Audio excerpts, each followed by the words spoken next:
as somebody that went on the road with your dad during his era, you're probably one of the last guys alive that can even talk about the era of wrestling, in your father's prime, because most of those guys have unfortunately passed on. Do you have any good road stories or any good stories about the guys from your father's prime being a kid around there? Oh God, yes, yeah. One of them, would be Buffalo, New York, was a territory that encompassed the western segment of New York State, along with going down towards Erie, Pennsylvania. There was a unique situation just across from Buffalo, New York, on the Canadian side, was a small town 11 miles from the Peace Bridge called Crystal Beach. And Crystal Beach was a resort town where a lot of people from New York and in all of Ontario had their summer cabins. And they would take, and the people would come there for weekends. And then it also was where the Toronto territory, a lot of guys from the Toronto territory lived in Crystal Beach. And the same thing, a lot of guys from the Buffalo territory lived in Crystal Beach. So you had this real conglomeration of some very unique personalities. You have to be an extrovert to be a professional wrestler to begin with. And ironically, some of the most humble men had an extrovertic side, so to speak. And so now, if all of a sudden, when in those territorial days, where you had a group from one office and a group from another office, in this little place during the wintertime, which was like closed up. It had a big amusement park there, and after, Labor Day, everybody went back to went back into New York State, or they went throughout Ontario, back to their winter homes, so to speak. But all of a sudden now here was these two conglomerations of these very muscle-bound creatures. And like I say, you got to be an extrovert. And it was truly a wild experience for me. Because, for instance, one time, one of the wrestlers, he lived right on the lake. And so it was during the summer, and if you were going to rent the house, say for a year or for 6 months, they'd give you a good rate, and then they wouldn't even come over because they had so many other couples or other friends who had cabins and cottages that they could stay there anyway. So, like this one day, a fellow by the name of McCabe Bell, who played Samson in Samson and Delilah, and that was a picture that was made in the late 40s, or early 40s, I'm not sure. No, the late 40s. And he had this cottage right on the beach, and he had dumbbells and barbells right on the beach. And the guys would all come there and drink beer and work out. And so then there was a wrestler by the name of Yukon Eric. Do you know that name? I've heard the name, sure. Okay. He was like Andre the Giant. He went around to all the different territories. Big barrel chest, and he had a kind of a an ear that was all gnarled and ripped off by Killer Kowalski in a match in Montreal one time. And he was a kind of a ruggedly handsome, wavy, curly hair. And he was kind of very low key. And anyway, it wasn't his cottage, but he had about a 16-foot boat, like a rowboat. And so when you say off-the-wall stories, so what happens is, on this one day, a bunch of the guys are at the house. Yukon Eric is not there that day, but his boat is there. And it was like about a 10-horsepower motor. And they said, all right, let's. They were all working and drinking beer. It was a day. They had a day off. They didn't have to wrestle. Nobody had to wrestle, and so I think there was Yukon Eric, not Yukon Eric. He wasn't there. Myself, Lord James Blears, Captain Holmes, Farmer Marlin. Anyway, there was so, and Captain Holmes was a manager for Lord James Blears, and so they decided to take the boat, and it happened to be on a weekend. And so what happened on the weekend is, from Ontario, a lot of boats would come into the Crystal Beach Harbor, because here was this amusement park which encompassed western part of New York State and then most of Ontario, and so there were always a lot of people there. And this big amusement park had a roller coaster right on the water and all sorts of things. And so on this day they said, well, we're gonna let's all Farmer Marlin, they had him, he was there, and Captain Holmes, of course, was at the helm. Now this boat was only about this deep, okay, as far as it was all wooden, and it had the wooden strips going up like this, and so I'm a teenager. I'm like 16 years old, and I'm in with this bunch, and Captain Holmes started putting the bodies into the boat. Well, as it turned out, thank God, the day was perfectly still. There was not a ripple on the lake, because there's all these. When I say all these wrestlers, there were like 6, and myself was there couldn't have even been 6.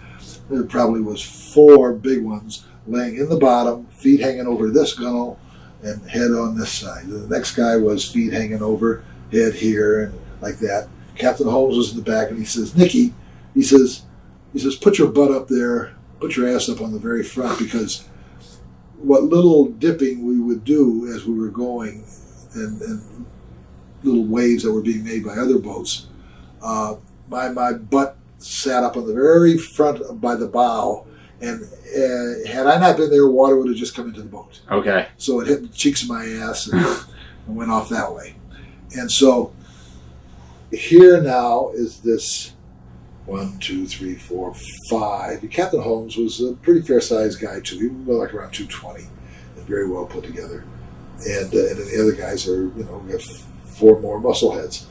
And we are going over around to where all the big cabin cruisers come, and they drop anchor at the amusement park, and they would take their little dinghies and go in and get hot dogs and things and what have you. Yeah.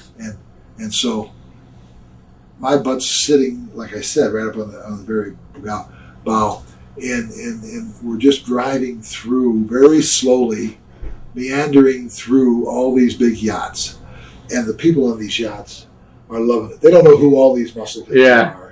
But they just can see, and they're cheering. And yeah. I mean, had there been a wavy day, could have sunk. I mean, we couldn't have kept the water from coming in. Yeah. And I mean, this was their mentality. And this same group of people, Yukon Eric was a quaint guy, in the sense that he was this 290 pounds, massive chest, and he worked out, and he looked just like a northern woodsman, so to speak, with blonde, wavy, curly hair. And he lived, on a road going back into Buffalo, New York. There was a big barn and a house, and then behind that was the big barn. And then just beyond the big barn, there was cables going out to a trailer. And the trailer was, I'd say, just one of those kind of rounded 16-foot long trailer. Nothing real impressive at all. Yeah. But it had electric power going to it, and it had a workout bench, and it had big barbells, and this was where Yukon Eric lived when he was in the area. He was like Andre in the sense when Andre went around all the different territories. And this is what Yukon Eric did, because he was just a unique, big, strong man personality. And one day, the whole bunch who were in the boat before one time, they said, let's go steal Yukon's trailer. So now they drive over, because it's about halfway between Crystal Beach and Ridgeway was the name of the little town, the first town and after you came across. So between Ridgeway and the Peace Bridge, there's about 6-7 miles. Yeah. And then this little farm, or this little big barn this farmer had, was about halfway in between. And so this is where Yukon had his trailer. And this is where he lived. He walked to his own beat. Mm-hmm. He was just a unique, fun person. And he took and lived there. So anyway, all these other wrestlers are half in the bag. They're drinking beer. It's a day off, and they go over and they hook the trailer up to one of the cars that had a trailer hitch, and they steal the trailer and they pull it a couple hundred yards behind into some woods area that you can't even see. But you could see the tracks that went out, and it looked like it maybe went out to the road. Yeah. And so, okay. So now they're all back there. There were 2 carloads of guys. And they're all back there, and now they're looking through the bushes in the woods. Here comes Yukon. And Yukon bought a Cadillac from the promoter in Buffalo, New York, back then. And now I'm talking about 1950... 51, 52. And at that time, Ford came out with a convertible that was chartreuse. Now, do you know what chartreuse color is? No. You remember some of the yellow, lemon yellowy color? Vividly, yeah. Yeah, okay. Yeah. Well, this is what it was. It was Ford did it, and everybody accepted it. But would you paint a Cadillac that color? No. He did.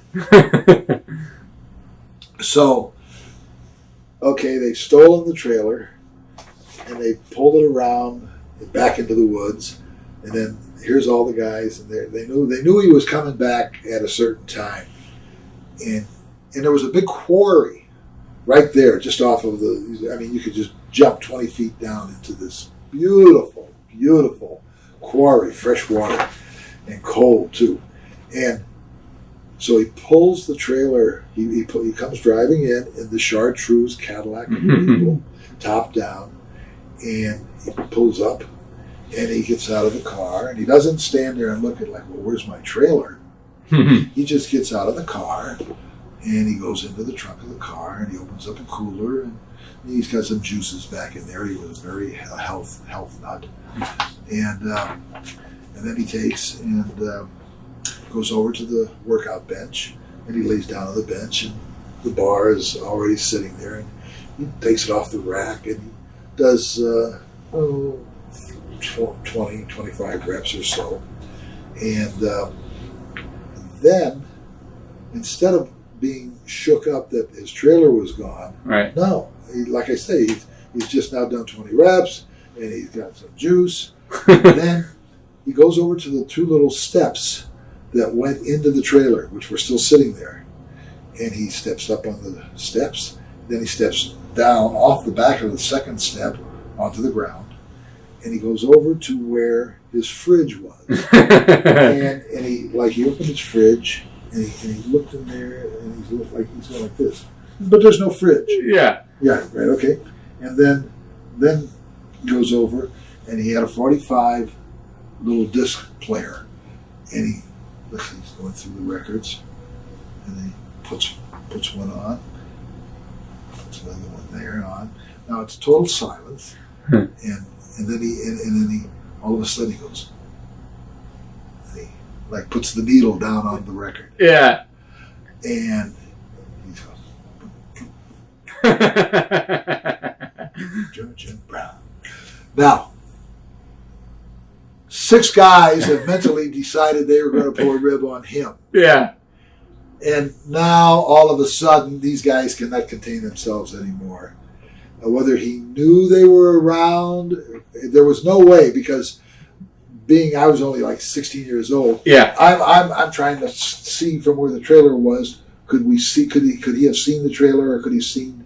No, there was no way. I mean, it was just. But he knew, or he took a chance. Yeah. Put it this way, he just figured he'd play the odds. Next thing you know, here's all these guys stumbling out of the bushes. They got thorns in their ass and everything now, and so this was just a little unique moment. Yeah. That I got to live through. That's tremendous. Oh yeah, it was just great. TitleMatchNetwork.com